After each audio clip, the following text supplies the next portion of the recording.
This is our mask project. If you have not watched the history of masks video above this, please stop the video and watch it now. You're going to begin by taking out the tin foil package in your box. You're going to be forming this mask. Start by opening the tin foil carefully. You want to be very careful about the dust the plaster will kick up. So you want to work very slowly and very carefully. The dust is not great for us. You're going to cut your plaster into pieces that are about 1 inch by 1.5 inches. So basically just cutting an inch strip and then cutting that strip in half. You'll need about 40 strips to create your mask. Again, be patient. Make sure your scissors are nice and dry as you cut. When you have pieces that have just sort of like too much fabric and no plaster, you want to cut those off. And again, you're going to continue to cut your plaster until you have your entire package of plaster cut into strips that are easy to use.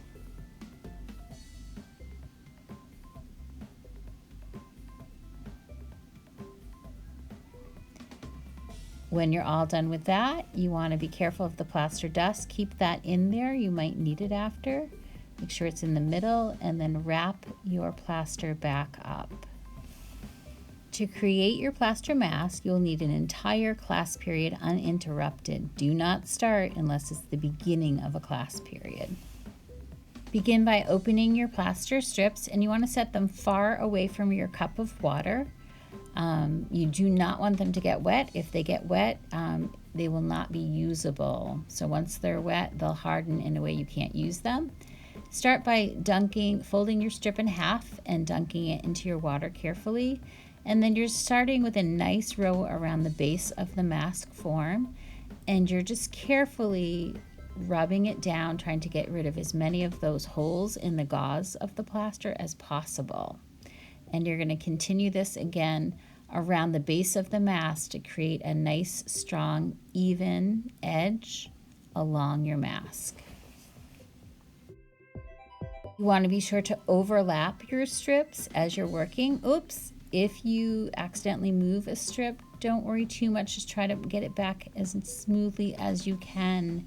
If worse comes to worse and you're not happy with how smooth it is, you can remove it and just add another strip. Again, you want to smooth things out as you go. Like many things in art, it looks easier than it is, so take your time and be patient.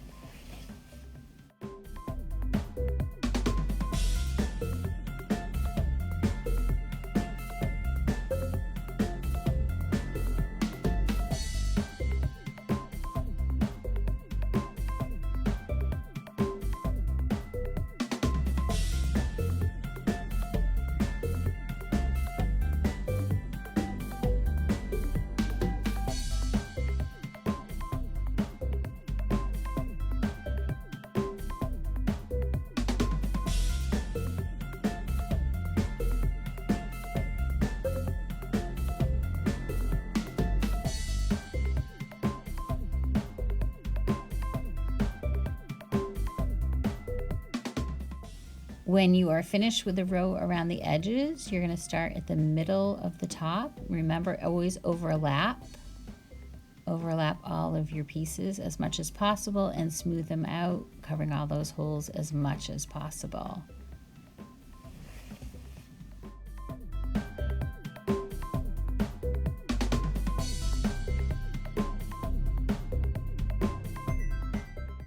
Take the time to smooth out all of your pieces against the mask form, especially where the parts of the face pop out. The better you do that, the smoother your mask will be and the more you'll pick up the features of the face in your final mask.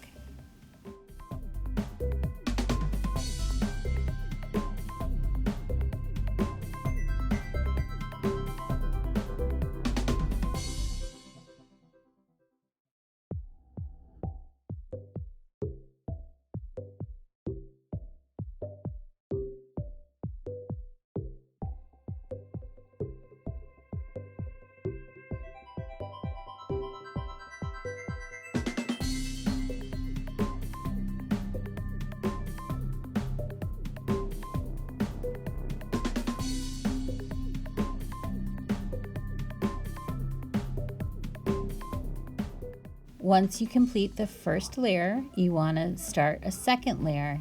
You're starting the same way around the bottom edges to create a nice smooth edge.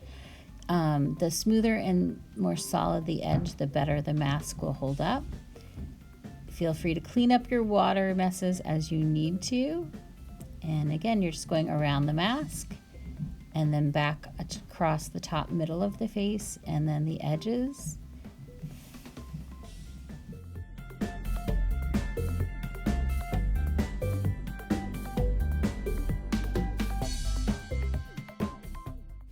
On this second layer, you want to smooth it out as much as possible. This will be your final layer, and the smoother you make it, the easier it will be to draw and paint on.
If your final layer is bumpy, you can take a little bit of that plaster dust on your finger and smooth out areas.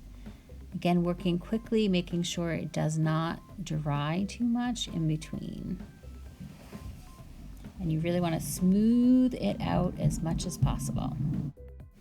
When you're finished, you're going to pack up any extra pieces you have in your tin foil, put it back in your box, dry your table completely, and make sure you put your name using your Sharpie on the inside of the plastic form.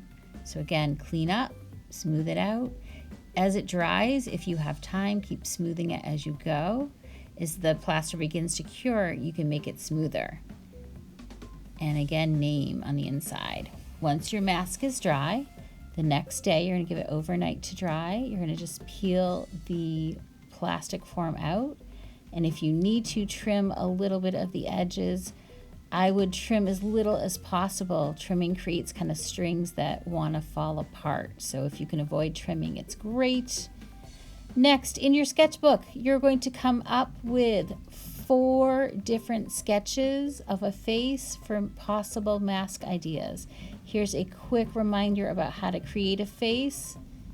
Oval, line through the center vertically, line through the center horizontally, and that gives you the placement of the features.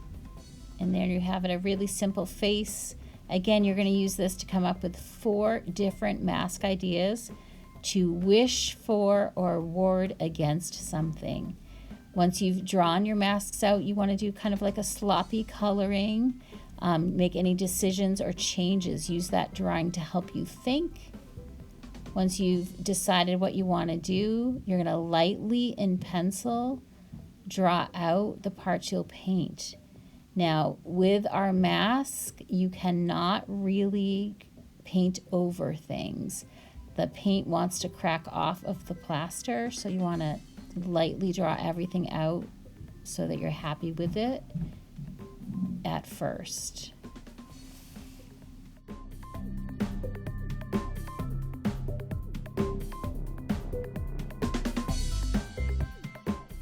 Your mask can be painted with either watercolor. If you use watercolor, the texture of the plaster will show through more. You can also paint with tempera paint. Again, the caution is if it's too thick or you put too many layers, it will crack off. So here's an example of what the paint looks like with tempera paint versus what it looks like with watercolor paint. So there is a big difference between tempera paint and watercolor paint.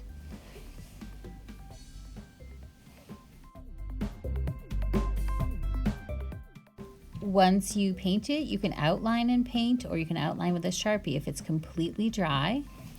Here's a close-up view. I outlined the lips with Sharpie and the eyes with the paint. And when you're done, you'll have to put some additions. I chose to just use paper from my sketchbook and use watercolor paint to paint it. And I simply used white glue and was patient and held it down to create the additions to my mask. To complete your mask, you'll need to create a tag explaining the meaning behind your mask, and make sure you give it a title and add your name to that tag. That's the mask making project. I cannot wait to see what you create.